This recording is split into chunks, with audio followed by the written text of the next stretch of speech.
It is not the end, it's the beginning. To our administrator, Reverend Dr. Rosalie E. Ojeda, members of the Board of Trustees, respected guests, faculty and staff, dear parents, friends, and my fellow graduates. Ladies and gentlemen, a pleasant evening to all of you. I am absolutely honored standing here representing the graduating class of SLCC 2013. On behalf of the graduates, I would like to thank you for joining us on this memorable occasion.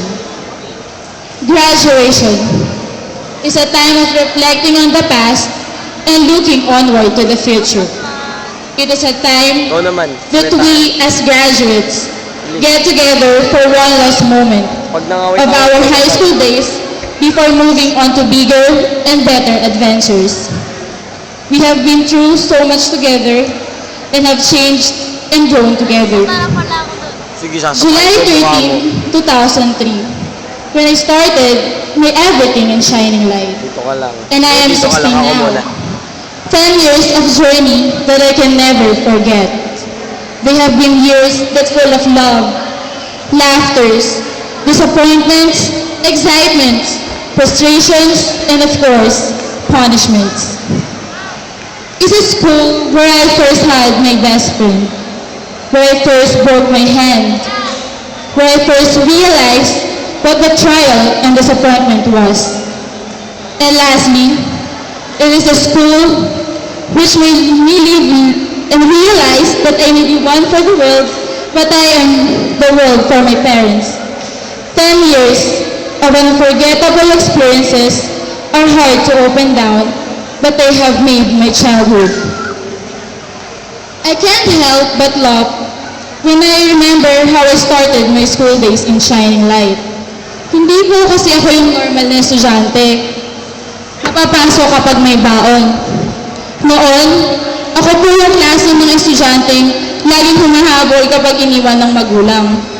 My mom and tita reminds me of the tantrums that I have when I entered grade 1. Both of them assisted me going to school but end up nothing at all. Because we're just in the stairs outside the classroom, both of them forcing me to enter the classroom, but they failed.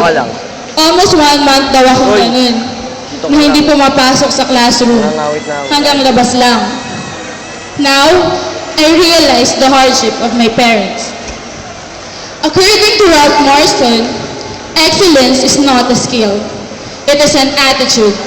No man ever reached excellence in any one art or profession without having passed through the slow and painful process of study and preparation. If you were going to achieve excellence in big things, you develop the habit in little matters. Excellence is not an exception.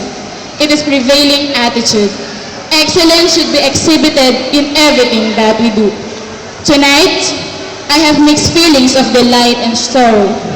Delighted because I can see how happy my fellow graduates are.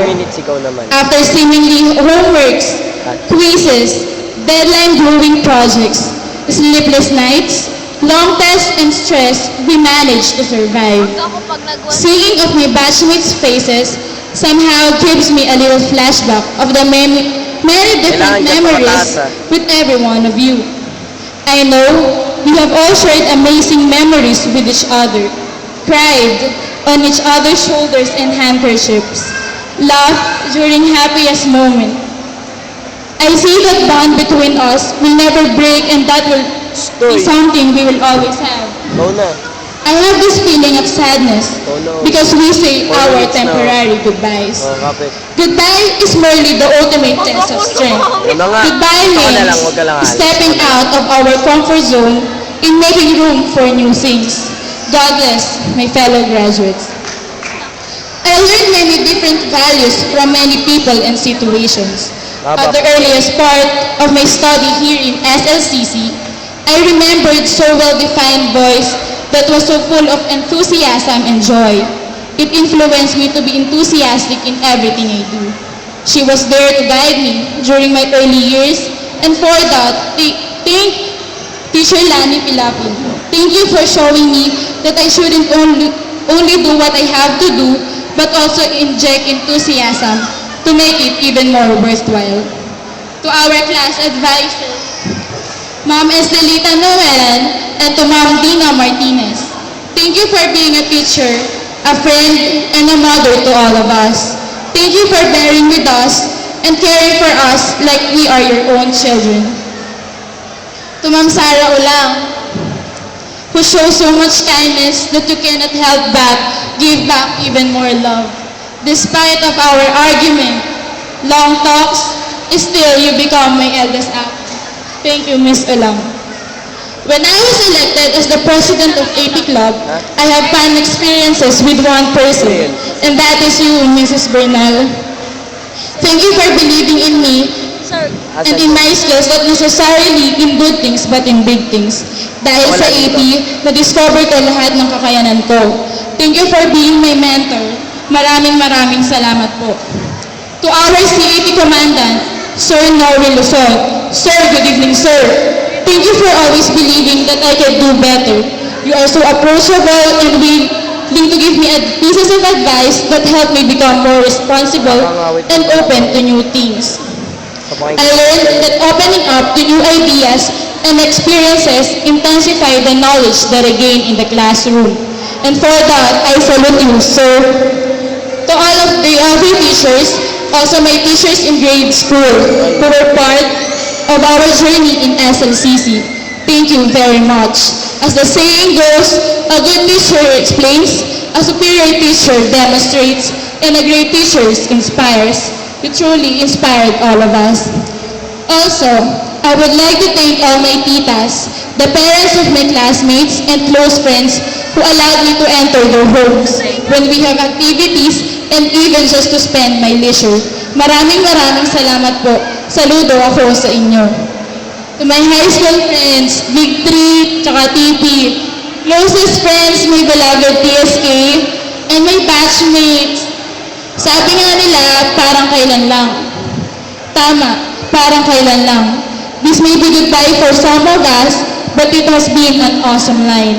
Thank you for making the sacrifices worthwhile, for making every school day a party, for sharing your lunch and merienda with me, for being supportive, for caring, and for the love. Mga brother, may miss ko kayo sobra. Now, to those whom I owe the greatest thanks of all, Mom, Dad, I pay tribute to you for being my pillars of strength, for always believing in me when others did not, for indoctrinating me with virtue that excellence is a habit and not a goal. Kung proud kayo na naging anak niyo ako, mas proud ako dahil kayo ang naging magulang ko. I love you, Mommy, Daddy.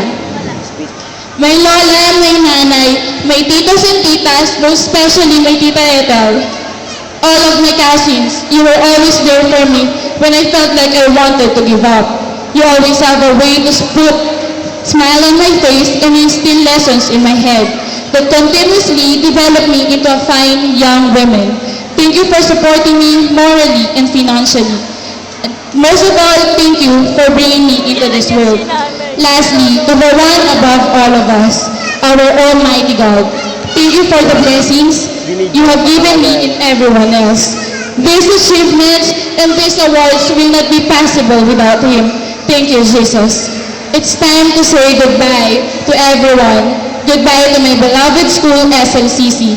I can say that this is only a small school, but the people that surrounds here has a big heart.